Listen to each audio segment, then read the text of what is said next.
네, 어제 우리 증시는 약세 흐름으로 거래를 마쳤습니다. 뭔가 분위기를 반전할 만한 호재를 기대했지만 간밤에 미국 증시는 실망스러운 모습을 나타냈습니다. 주수관으로 접어들고 있고요. 이제 FOMC는 일주일여 앞으로 다가왔습니다. 과연 그 사이에 우리는 어떤 결정을 해야 될지 시장 더욱더 미국 속으로 빠져들고 체크해야 될 만한 부분들은 많아지고 있습니다. 요즘 들어서 뉴스에 대한 민감도가 상당히 높습니다. 시시각각으로 변하는 종목군 그 사이에 수익이 있는데요. 오늘도 민첩하게 저희와 함께 성공적인 전략 세워보시죠. 핵심 뉴스 알아봅니다. 첫 번째 소식은 간밤에 미국 증시부터 출발해 보겠습니다. 미 증시 3대 지수가 나란히 하락했습니다. 다우지수는 0.57%, S&P는 0.7%, 기술주 중심의 나스닥 지수가 1.06% 하락하는 모습을 보여주면서 이 기술주의 약세 움직임이 뚜렷했다라는 점을 방증하듯 나스닥이 3대 지수 가운데 가장 큰 폭의 하락세를 보여줬습니다. 업종별로도 대부분의 업종이 하락하는 흐름 가운데서 기술 섹터가 가장 크게 밀렸는데요. 1.37% 업종 지수의 하락을 보여줬습니다. 이유를 체크해보자면 두 가지 정도 볼 수 있습니다. 일단 국제유가가 9거래일 연속해서 오름세를 나타내고 있습니다. 간밤에 국제유가 조금 더 오르는 모습이었고요. 하나 더 경제지표가 있었습니다. ISM 8월에 비제조업 PMI가 발표가 됐는데 사실 이 PMI 같은 경우는 제조업 PMI에 조금 더 시장이 더 집중을 했었죠. 이번에 비제조업 PMI임에도 불구하고 시장이 상당히 좀 집중했다는 점 이례적이라고 할 수 있습니다.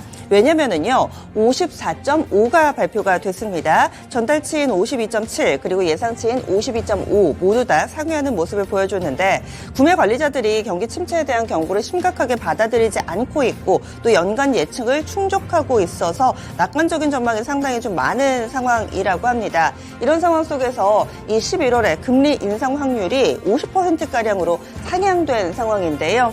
이 여파로 인해서 달러 강세, 이 금리 상승이 지속돼서 지수의 하락폭이 컸다. 이렇게 전문가들은 분석하고 있습니다.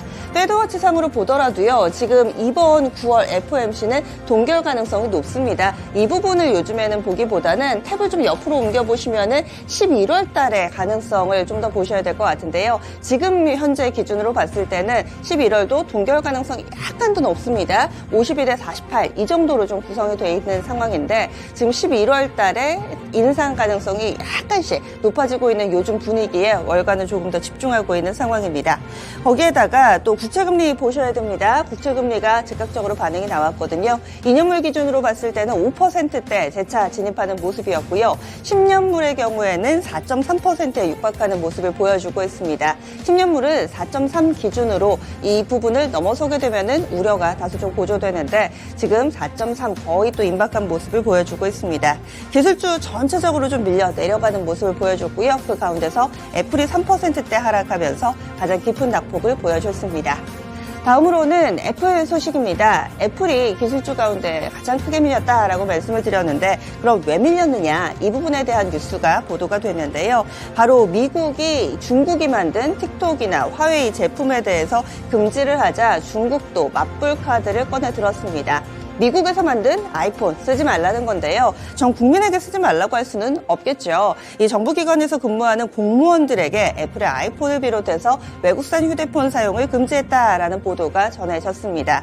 이는 외국 기술에 대한 의존도를 줄이고 사이버 안보를 강화하기 위한 조치다라고 해석되고 있는데요. 특히나 앞서서 보여줬던 미국의 계속해서 제재 행보에 중국도 가만히 있지 않겠다. 우리도 사용을 안 하겠다. 이런 식으로 밝히고 있습니다. 뿐만 아니라 최근 들어선 중국이 소비에 있어서 약간의 가이드라인을 제시하고 있다는 점도 상당히 눈길을 끄는데요. 예를 들어서 앞서서 일본이 오염수를 방류하자 이 수산물은 수입을 금지하고 전체적으로도 반일 감정이 형성되면서 소비에 있어서도 영향을 미치는 이번에서도 조금 더 구체적인 가이드라인이 나왔다라고 볼 수 있겠습니다. 공무원들에게 외국산 휴대폰을 쓰지 못하게 하는 그런 지침을 내림으로써 최근 들어서 일련의 조치가 소비에 큰 영향을 미치고 있는 상황입니다.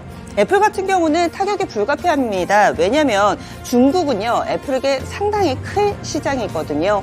매출의 약 20%가량을 차지합니다. 따라서 중국의 이번 조치로 인해서 애플은 큰 타격을 받게 될 것이다. 투자 심리가 위축되는 모습을 보여줬고요. 뿐만 아니라 시기상 앞서서 화웨이가 지난달 말쯤이었습니다. 신형 휴대폰 메이트 60을 공개를 했는데요. 상당히 오랜만에 3년 만입니다. 화웨이가 야심작을 내놨고 뿐만 아니라 이 신형 휴대폰에 대해서 여러 가지 긍정적인 평가가 나오는 가운데 만들어진 조치여서 더욱더 눈길을 끌고 있습니다.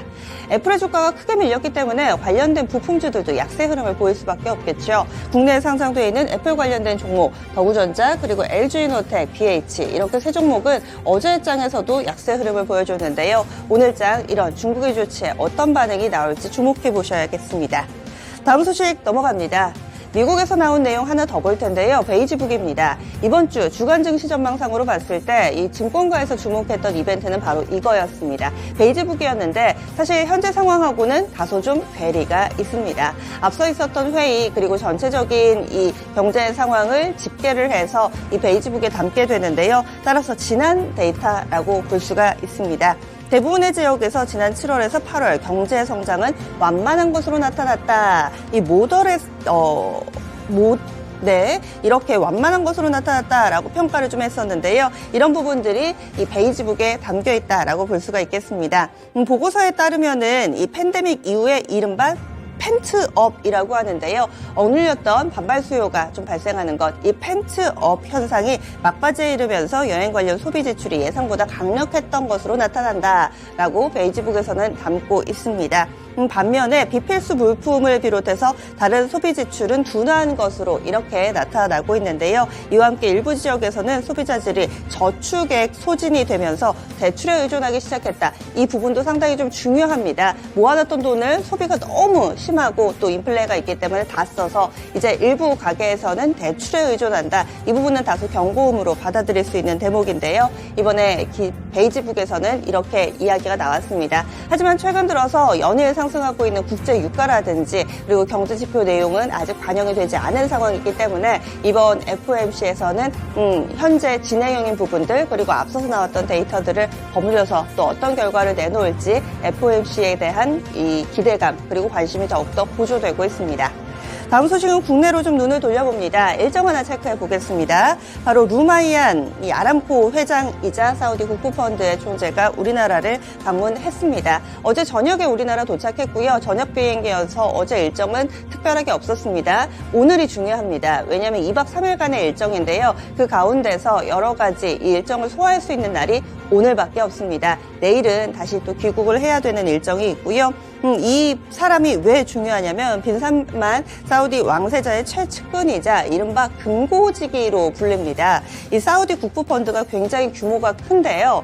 이 국부펀드 운용 규모가 6천억 달러, 우리 돈으로는 785조 원에 이릅니다. 우리나라 1년 예산 2배가 약간은 넘는 규모다라고 볼 수가 있겠고요. 그렇다면 이 짧은 기간 동안에 누구를 만나느냐? 현재 구체적으로 밝혀진 바는 정기선 HD 현대 사장을 만날 것으로 알려져 있습니다. 이미 이쪽으로는 HD 현대 건설기계가 수주를 해서 납품을 한 바가 있고요. 따라서 HD 현대그룹과 조금 더 이 스킨십을 늘려가지 않을까라는 기대가 있습니다.